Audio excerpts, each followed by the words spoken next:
সাদিকলে কি বলবো ভাই, দুঃখ বেদনা। একটাই ভুল করছে, ছাত্র সমাজ দেশ বিজয় করলো, ওই ছাত্ররাই যদি প্রধানমন্ত্রী অন্তর্বর্তীকালীন সরকার হতো, উপদেষ্টা হতো, তাহলে এই দেশ এগুলো হতো না। তুই চেংরা মানুষ স্বাধীন করে বুড়া মানুষ ড্রাইভারে দিস কে তো যাই বক কন্ট্রোল করে পারে না। দেশ হচ্ছে R15 আর বুড়া মানুষ হচ্ছে ড্রাইভার। আমি যদি 5,30,000 টাকা দিয়ে R15 কিনে একটা অদ্য বুড়া মানুষ দিয়ে কই চাচা চাবি থাকলো, তুমি চালু করে তোর বাড়ি নিয়ে যাওয়ার পারলে টাকা দেওয়া লাগবে না, তোমার গাড়ি। ওই বুড়ো এখন চড়বের লেগে চিন্তা করবি, চড়া তো গেল, কিন্তু কোনটি সুইচ দিয়ে সেলফ মারে কুম দেবেন কি যায়, আমি যদি পরে মরে দেয় আমি হুন্ডা কি করবো? R15 হুন্ডা আর বুড়া ড্রাইভার ব্যাংকা, বাংলাদেশের অবস্থা সেঙ্কা। ওয়াহসানাত ফারজাহা ওয়াতাত বালাহা ফালতাদখুলুল জান্নাতে আবওয়াবুশ শাদ। রসুল বলছেন মায়েদের জন্য 4টি কাজ: 5 ওয়াক্ত নামাজ, 1 মাস রমজানের রোজা, পর্দায় থাকা স্বামীর খেদমত করা, আল্লাহর আনুগত্য করা, রসুলের অনুসরণ করা। এই কয়েকটি কাজ যারা করবেন, আমার আল্লাহ নবী বলেছেন 8টা জান্নাতের দরজা খুলে দেওয়া হবে। যে কোনো দরজা দিয়ে আল্লাহর বান্দি বেহেশতে যাবে, কেউ বাধা দেবে না। জোরে কোন আল্লাহু আকবার। যে স্বামীর স্ত্রী নেককারিনী, এত বড় ভাগ্যবান স্বামী পৃথিবীর নাই। কতক্ষণ না এত বড়, অথচ স্ত্রী যখন নামাজ পড়ে কোরআনের দাওয়াত দিবার দেয়, তখন ওই স্বামী আবার বিচিকালটায় তুই ভাক্কা ধরে যাচ্ছে। আরে একটা স্ত্রী যদি ইসলামের পথে আপনি দেন, আপনি মনে করেন ওই স্ত্রী মানুষের কাছে নিরাপদ। কতক্ষণ না সতী নারীর পতি হাইরে পর্বতেরই চূড়া, অসতী নারীর পতি ভাঙ্গা নায়ের গোড়া, খালি পায়ে হাঁটা ভালো কষা জুতা যারো, দেশ হতে বিদেশ ভালো কল্যাণারী যারো। নাম হলো ময়না, গাল ফুলে তাকে কথাই কয় না, সিরা গেছে শাড়ি, আজি যদি কিনা না দাও চলে যাবো কিন্তু বাপের বাড়ি। যা বাপের যা। অনুরোধ করছি যুবক ভাই যারা এখনো বিয়ে করেননি, মোহরানা বাকি থুয়ে বিয়ে করবেন না। এদেশের আলিম ওলামা মোল্লারা মিথ্যা কথা কয়ে বিয়ে পড়াচ্ছে। আর ওই যে মেয়েগুলো কবুল করছে, ওরা কি নগদ বাকি বোঝে না? তোর সাক্ষাতে করছে এত নগদ এত বাকি, শাদি করতে এসেছে, তুমি তাকে স্বামীত্বে কবুল করো। কি চাপ দিচ্ছে কে, তুই তো শুনলি নগদ বাকি, তুই কবু তো না, আমি বাকি বিয়ে কবুল করবো না। তাহলে ওই বর মনে করতো আমার পালসার মিস, দুপুরে খাওয়াও মিস। 10টা মেয়ে যদি খালি 10টা বড়কেই এই নারহট্ট থেকে যদি বিদায় করে দেয়, 11 নম্বর বর দেয় বিয়ে করবে সেই ইউনিয়ন। আর তাই বাপক কবি 10 কাঠা জমি বেঁচে আমার পকেটের টাকা দেয় আগে, আমি মানুষের মধ্যে অপমান হওয়ার পারবো না। কথা কয় রে, মানুষের মধ্যে অপমান হওয়ার পারবো না। সদ্য পাওয়া পালসার পানো না, পাওয়া পালসার পানো না কি? আর কি সুন্দর ঢোকি মিয়া, তুরির জন্য আমার এই বউটা 2,500 লাগলো, টাকা দিব তারপর বিয়ে করে দামো দামো না। পরের দিন থেকে দেখলেন একটা মেয়ের বাকি বিয়ে হলো। যে মেয়েটা 18 বছর বানালো, দোয়া করছি ওই যে ধুলু হাজি করিচ্ছি রে, মোগলে থারা দি আপনার জন্য দোয়া করবো। ই কম তামরত লাই আইটি বেটা মিসিং গ্রামের সবার জন্য দোয়া করবো। কথা ঠিক, বিপদ মুসিবত আপদ বেড়াম মামলা মুমলা যা আছে আল্লাহ দান ধুলিস্বাদ করে দেয়। কথা ঠিক কিনা? কথাটা শোনেন, বেদার হচ্ছেন কি খবর তা না? যদি 10টা মেয়ে যদি খালি একটা ইউনিয়ন খালি কংক্রিট হয় যে বাকি আমরা কবুল করব না, এমন সময় জব দিবি, বড় ব্যাক্কেল হয় দিবি, উকিল ব্যাক্কেল, খাওয়া নষ্ট, পালসার নষ্ট। কি কথা কোন না? কিন্তু দেখেন যে মেয়েটার বাপ বাকি মানুষ বিয়ে দিল, বিটিক বিয়ে দিল একটা বরের সাথে, বাকি ওই বাপ যদি গরু লিয়া ওই নারহট্ট হাটত যায় বেশি, আর কুরবানির দিনে গরুর দাম 1.5 লাখ, যাই লিবি তাই কত 1.5 লাখ টাকা দাম হলো আমি নেবো, ছাপে দেন। ছাপানোর পর করছে যে 1.5 লাখ চাষা, এই যে 50,000 দেন, যখন টাকা লাগবে আপনি বাড়ির থেকে 1 লাখ টাকা নিয়ে আসবেন। এই কথা কইলে ওই মেয়ের বাপ গরু মাখি দেবে, একটা বকরি খাসি মাখি দেবে, ভেড়া, তাহলে যে মেয়ের বাপ তুই কুরবানির হাটত গরু বাকি দিল না, খাসি বাকি দিল না, ভেড়া বাকি দিল না, তুই সেই বাটপার, তুই একটা বিটিকে 18 বছর মানুষ করে সোনার যৌবন জান্নাতি নিয়ামত, হাত পাও কালো হোক তাও বেলানের মতো, মেয়ে মানুষ যতই কালো হোক তাও তার দিক তাকালে একটা সুন্দর হিসাবে মানুষের চোখে ধরা পড়ে। এত বড় একটা জান্নাতি নিয়ামত রে, তুই কোন সাহসে বাকি দিল? তুই গরু বাকি দিল না, খাসি বাকি দিল না, ভেড়া বাকি দিল না, তোর বিটিক বাকি দেওয়ার মানে কি ওই বিটির কপালত আগুন তুলে দিল। আর এই দেশত বাকি বিয়ে করার কারণে, বাকি বিয়ে দেওয়ার কারণে তালাক বেশি হচ্ছে।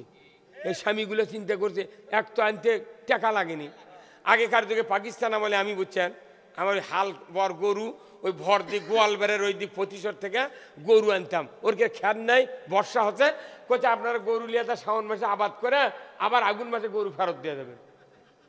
হালটি আনছেন বুঝছেন, টাকাও লাগে না, কিছু লাগে না, আমার বাড়িতে খাবি হাল ববি আবার ওকে ফেরত দেওয়া লাগবে, ভালো নয়? এখনকার বিয়ে মোহরানা বাকি মানে কি ওকে হালটি গরু আনা, কথা কয় না বাড়ি। এর যে মেয়ে মানুষ বুঝতো একটা স্বামী বিনে টাকায় বিয়ে করবে গেল, মা করুক আমি মেয়ে করুক, কই মা বোনেরা তোমরা বোঝো না নগদ আর বাকি বোঝো না, খালি বাকি ক্ষতি না, আমি বাকি কবুল করবো না, খালি মজা হলো সেই সময়। উকিল দৌড় মেলে সাক্ষীরা করেনি, সাক্ষীরা করলে পালা, হ্যাঁ কত করে এই সিস্টেম বাংলাদেশে চালু করে যাচ্ছে। আমি একলাই চালু করবো আল্লাহ দিলে। এই দেশের যত যুবতী মেয়ে আছেন বোনেরা, আমি অনুরোধ করছি যদি বিয়ে কেউ করবার আসে একবার লোক করে চুপ করে বসে থাকবেন, যখন উকিল কবি নগদ এত বাকি এত চাইবে মাত্র দিতে বাধ্য থাকবে, এই অঙ্গীকার শাদী করতে আসছে তুমি তাকে স্বামিত্বে কবুল করো, তখনই লাফে ওটা কলাবে আমি বাকি কবুল করব না। কি আমি বাকি আগে পড়াচ্ছি প্রায় 2100, পরে এটা বোঝার পর আর বাকি পড়াইনি।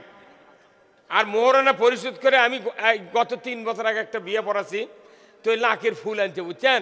আমি আবার বিয়ে পড়া কি যতগুলো জিনিস নগদ আনিছে ওগুলো মেলে আগে দেখি, ওই লাখের মধ্যে থতে 20 টাকার জিনিস কিনা করতে 50 টাকার কিনেছি, তো অতে বলে মেলে তখন দেখেছি দিদি গোলাপি কাগজের মধ্যে লাখের ফুল। তারপর দেখে না সন্ধে হলো, কিন্তু এটা তো সোনা হতে পারে না, ওজনই নেই, ঠ্যার ঠ্যার করিচ্ছে। তখন আমি কোনো বা এর তো সোনা নেই, ইয়ার কোষ্ঠী পাথর আমার কাছে নাই, না ওই হাত চারির খোলা লিয়ে তো ওতে মেয়ে আমার মাছ ধয় না ওই হাজার পাড়ার ওই বালু দিয়ে মাটি দিয়ে বানাতে কুমাররা, তো এটা খোলা লিয়ে আসতো। আচ্ছা আমি তো লাখের ফুলে টান দিছি, একে রং উঠে সাদা বাড়াতে। তখন আমি কোনো এই ছেলের বাবাকে, তোর বাপ বোক ফুলের করছে, আমি হুজুর তা আমি কোনো এই ফুল কে কিনেছে করছে, আমি 1160 টাকা আমার জামাইক দিছিলাম, জামাই কিনেছে। এই কথি জামাইয়ের দিকে চিপ ঘেমে যাচ্ছে, মানে পয়মাল করছি ওটি। আরে শালার বেটার বিয়ে, শালার বিয়ে শ্বশুর দেশের টাকা, লাখের ফুল কিনবার না 20 টাকা দিয়ে সিটি গোল কিনে ওই 1140 টাকা মেরে খাবে। যে দেশত লাখের ফুলের টাকা মেরে খায় রে, সেই দেশত তুই এই হাজার হাজার টাকা ওই থুবি, এই কথা কন টাকা। এই জন্য ভয় করতে হবে কাকে? আসুন আল্লাহ তাআলা এমন একটা সুন্দর সমাজ দিক যে সমাজে সকলের অধিকার আল্লাহ কায়েম করে দেয়। আল্লাহ সবাই দোয়া করেন আমিন। আর আমাদের দেশের 3 বারের প্রধানমন্ত্রী বেগম খালেদা জিয়া দীর্ঘদিন হলো অসুস্থ, আল্লাহ ওনাকে সুস্থতা দান করুক বলুন আমিন। আমরা দোয়া করছি, বহুদিন হলে দোয়া করছি, 11 দিন হলে দোয়া করছি, কিন্তু ওর খেলে দলের এক লোক করছে যে জিয়াউর রহমানের জানাজার যে লোক হয়েছিল খালেদার জানাজার তার চেয়ে বেশি লোক হবি। আমরা করছি বাঁচার দোয়া, ওই জানাজার দোয়া করছে রে। আমার মেজাজ গরম হয়ে গেছে তখন, কি ভাই কথা কি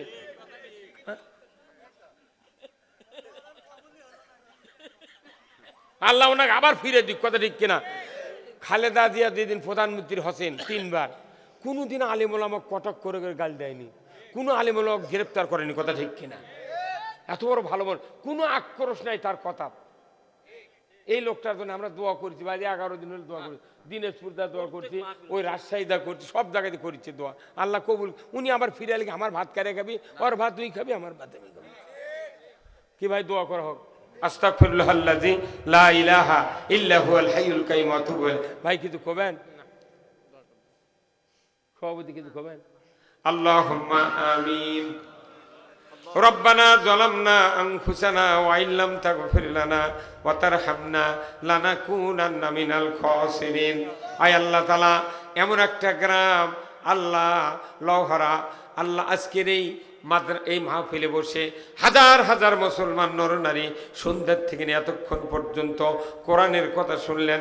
আল্লাহ গো, কোরআন, সমাজ, ইসলাম, নামাজ, রোজা, হজ, যাকাত, বিভিন্ন দিকে কথা বললাম। আল্লাহ গো, যদি ভুল ত্রুটি হয়ে থাকে মেহেরবানি করে ক্ষমা করবেন। আল্লাহ, এই যে কথাগুলি আমি বললাম আমাদের সকলকে আমল করার তৌফিক দিয়ে দেন। আয় আল্লাহ, এই গ্রামের যুবক ভাইয়েরা প্রায় আমার বাড়িতে 7-8 জন যুবক গিয়েছিলেন দাওয়াত দেওয়ার জন্য। আল্লাহ, এত ভালো যুবক, এত ঐক্যবদ্ধ হওয়ার যুবক, আজকের এই গ্রামের যুবক ভাইরা আল্লাহ যে সুন্দর একটা আয়োজন করেছেন, এই আয়োজনটা কিয়ামত পর্যন্ত আপনি কায়েম রাখেন আল্লাহ।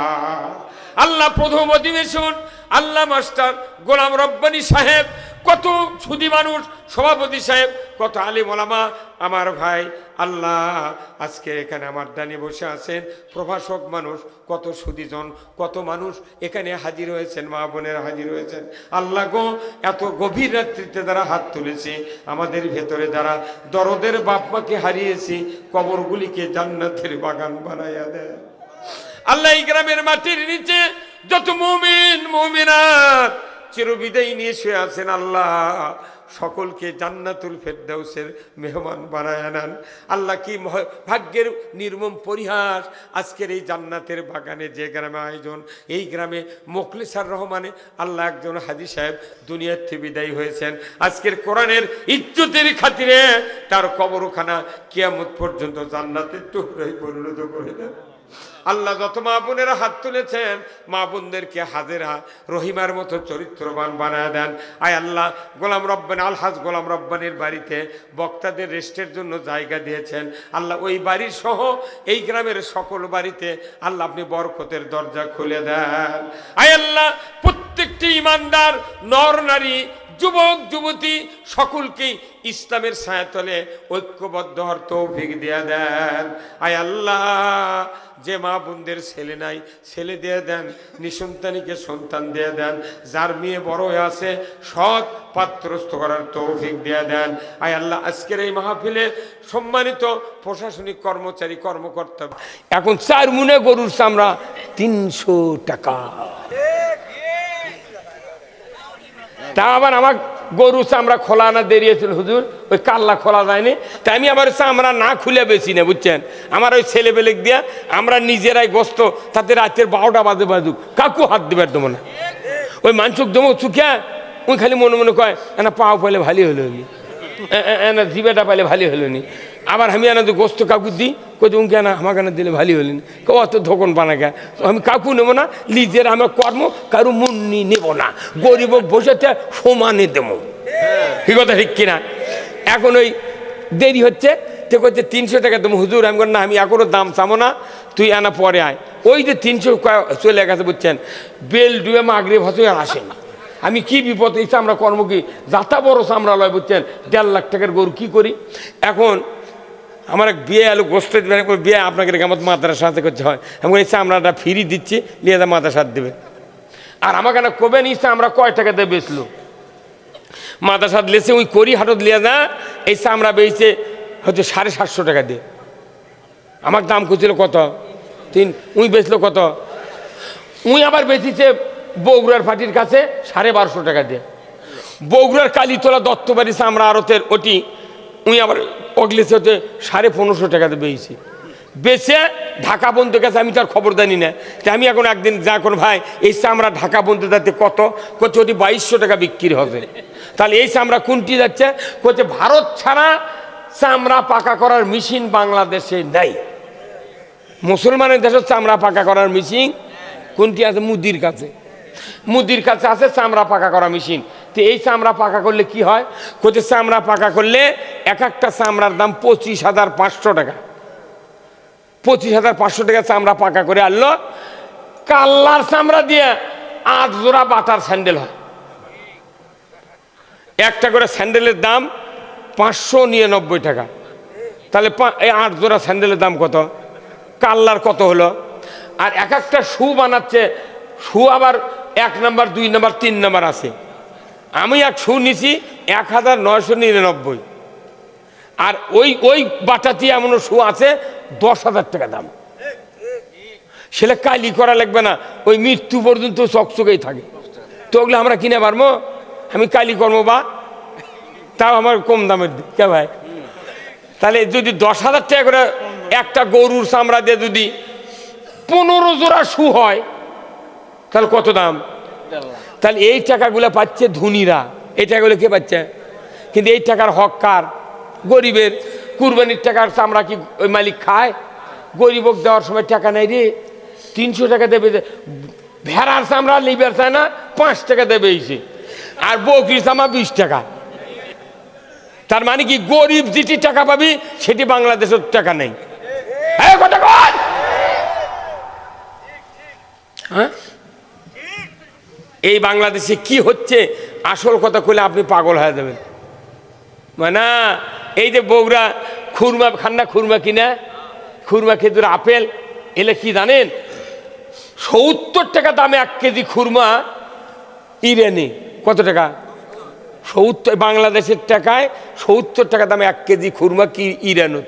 ওটি থেকে ইম্পোর্ট হয়। তখন এই বেনাপোল চট্টগ্রাম ঢুকিচ্ছে। 1 কেজি খুরমার উপর 250 টাকা ভ্যাট সরকার বসাচ্ছে। 10 কেজি আপেলের কার্টুনত 800 টাকা ভ্যাট বসাচ্ছে। ভ্যাট বসে বসে টাকা উঠি কাটে নিচ্ছে। আর বাংলাদেশের মানুষ খিলাচ্ছে হচ্ছে 350 টাকা 300 টাকা কেজি আপেল। খুরমা হলো 1200 টাকা কেজি। মরিয়মে 1 নাম্বার হলো 1200 টাকা কেজি। আজওয়ার কাছে গেলে কয় 1600 টাকা কেজি। কে তুই বাড়ির থেকে কিনে নিয়ে যাচ্ছ নাকি? হুন্ডা বগুড়া ইন্ডিয়া যান, ইন্ডিয়াতে একটা discover Honda 100 Honda discover 125 discover যা দেখেন 45,000 ঊর্ধ্বে 8 টাকা নেয়। এই ভারতের থেকে এটি ঢুকতে ভ্যাট বসে 1 টাকার হুন্ডার দাম 1 লক্ষ 2 লক্ষ হতে হতে 4 লাখ পর্যন্ত। R15 5 লাখ টাকা কি তুই দিচ্ছু? এই কথা কন না। এই বাংলাদেশে এমনও মেধা ইঞ্জিনিয়ার আছে, এটি ফ্যাক্টরি দিলে হুন্ডা বানাবে পারবি। কিন্তু একজন হুন্ডা বানালে কবি এক ধরে হাত কাটে দে, তুই বানালু কে? এই কথা কন না। আপনার চুরি করলে ঠিক ঠিক ঠিক। যার মেধা আছে তাকে সরকার সাপ্লাই দিবি, সরঞ্জামা দি, তুই হুন্ডা বানা। 10,000 করে হুন্ডা বেচমু। ভারত খালি জিবে লষ্ট। ভাই কি হলো রে? এমনি ভারত কলো পেজ যদি না দিই তোরা না খায় মরে দেবো। এখন পেজ কয়েক হাজার টন পেজ বাংলাদেশে মজুদ আছে। কতক্ষণ না? এই জন্য আসুন আমরা এই কথাগুলো এই জন্যই বলি, ইসলামে খালি নামাজ রোজার কথা নাই, জনগণের শান্তির কথা আছে। হ্যাঁ, আছে না নাই? আপনাকে বেজার হলেন ভাই? আমি কোনো আল্লাহ না আইনের পক্ষে কথা করছি। আচ্ছা কোন তো বিয়ে পড়ায় কি দেয়া? কুরবানি করি কি দেয়া? হজ করি কি দেয়া? জানাজা করি কি দেয়া? কাফন কাটি কি দেয়া? ঈদের নামাজ কি দেয়া? মুঠি কোরআন দেয়া। 10টা কোরআন দিয়ে চলে, তোর ক্ষতি কি? কি ক্ষতি আছে? যাই যা করেন করেন, দল আমার আপত্তি নেই, খালি কোরআন দেন দেওয়ার চলুক রে। 5টা বছর পত্তন দেন, আমরা খায়া সদ্য কট নিলে তো টাকা ফেরত দেওয়া লাগবি, আর পত্তন নিলে খায়া শোধ। 5 বছর দেখে যদি পছন্দ হয় আমার থাকবো, না হয় বাড়ি আপনাকে ছেড়ে দিয়ে চলে যাবো। হ্যাঁ কি ভাই রাজি আছেন? এই বাংলাদেশে কোরআন বিজয় হোক। কারা কারা যান 2 হাত তুলে আল্লাহকে দেখান। নারায়ে তাকবীর, নারায়ে তাকবীর। আল কোরআনের আলো, আল কোরআনের আলো। আজকের মাহফিল, আজকের মাহফিল লিল্লাহে তাকবীর। এত সুন্দর গ্রাম বুঝছেন। আমি ওই ডায়েরি লিখতে লেখিনি, আমি খালি ওই ইটি খালি করছি। আসার সময় কেবল হরাপাড়া খুঁটে একটা লোক গায়ের মানুষ গাঁও চিনে পারেনি। তারপরে মোবাইল কর্ণ এই একটা লোকের কাছে ওই কুন্নিপাড়া করতে, হুজুর হরাপাড়া লয়, লহরা পাড়া। তখন কে মানুষ করলে এটি করছে বিবির পুকুরের ওই পারি, আর আমি দুনিয়া ঘুরিচ্ছি। চলে গেছি সেই কুন্নি বাজার, 3 দিকে হাত দিয়ে ঘুরে পিলকুঞ্জ বাজার দিয়া, শিলকোর দিয়া, গোলাম রব্বানির হচ্ছে আপনার কি কি গাঁওটা, না না আরেকটা না রে, এটা এটা কি মানে গাঁও নেই, কল্যাণপুর, হ্যাঁ মরদি আছে রে। দুনিয়ার বাজার ঘুরে আমি যাচ্ছি, মাথায় না পড়ে শেষ পর্যন্ত আমার এক মিটে, ওই কোন মিটে কো ওই কলে যে আমি হুন্ডেলে আগে আগে যাচ্ছি, আপনি আসেন। রুহুল আমিন কো সে মিটে কো চলে গেছে বোধহয়। ওই মিটে না আসলে আমি গাঁওই পানো হইনি, কত জায়গা ঘুরেছি, তাও কালও দেখা হলো তো এদিক দিয়ে ঘুরছেন ফজলের সাথে ঘুরছেন তো, কিন্তু রাত্রে তোরে তো পাচ্ছি না ভাই, ভুলে ধরে দেয় আমাকে। এখনো তালোরা গেলে রাস্তা উত্তর দক্ষিণ ওই রেল লাইন, শেরপুর গেলে রাস্তা হয় আমার ওই পূব পশ্চিম। আমি দিনের বেলা চোখ মেলে গেছি, তাও আমি ভুলে তো ঠিক করতে পারিনি। যে আমাকে ভুলে ধরে যদি থাকে, আর যে লোকটি দাঁড়িয়ে আছে অক যদি কই ভাই শেরপুর কোন দিক, ওকে ভুলে ধরছে, আমাকেও ভুলে ধরছে। ওর দিক অনুযায়ী আমাকে যদি কয় শেরপুর এই দিক, কিয়ামত পর্যন্ত 20 গ্রাম পাবো, কিন্তু চান্দায় কোনা পাবো না। আমাদের বাংলাদেশের মানুষ ধরছে ভুলা, বক্তা করক ধরছে ভুলা, নেতা করক ধরছে ভুলা। এই ভুলা সারানোর জন্য একমাত্র ওষুধ হলো কোরআনের পূজা। এই কোরআন যদি ধরতে পারি, আল্লাহ তাআলা আমাদেরকে নাজাত দেবে। জোর করে আল্লাহু আকবার। ভাইরা আমার, কর্তৃপক্ষ কিন্তু কালেকশন করা লাগবে নাকি না, কি মোর দিবারে হ্যাঁ দিগলে কি বলবো ভাই, দুঃখ বেদনা। একটাই ভুল করছে, ছাত্র সমাজ দেশ বিজয় করলো। ওই ছাত্ররাই যদি প্রধানমন্ত্রী, অন্তর্বর্তীকালীন সরকার হতো, উপদেষ্টা হতো, তাহলে এই দেশ এগুলো হতো না। তুই চেংরা মানুষ স্বাধীন করে বুড়া মানুষ ড্রাইভারে দিস, কে যাই বক কন্ট্রোল করে পারে না। দেশ হচ্ছে R15 আর বুড়া মানুষ হচ্ছে ড্রাইভার। আমি যদি 5,30,000 টাকা দিয়ে R15 কিনে একটা অজ্জ বুড়া মানুষ দিয়ে কই চাচা চাবি থাকলো, তুমি চালু করে তোর বাড়ি নিয়ে যাওয়ার পারলে টাকা দেওয়া লাগবে না, তোমার গাড়ি। ওই বুড়ো এখন চোরবের লেগে চিন্তা করবি, চড়া তো গেল, কিন্তু কোনটি সুইচ দিয়ে সেলফ মারে কুম দেবেন কি যায়, আমি যদি পরে মরে দেয় আমি হুন্ডা কি করবো? R15 হুন্ডা আর বুড়া ড্রাইভার জ্যাঙ্কা, বাংলাদেশের অবস্থা সেঙ্কা।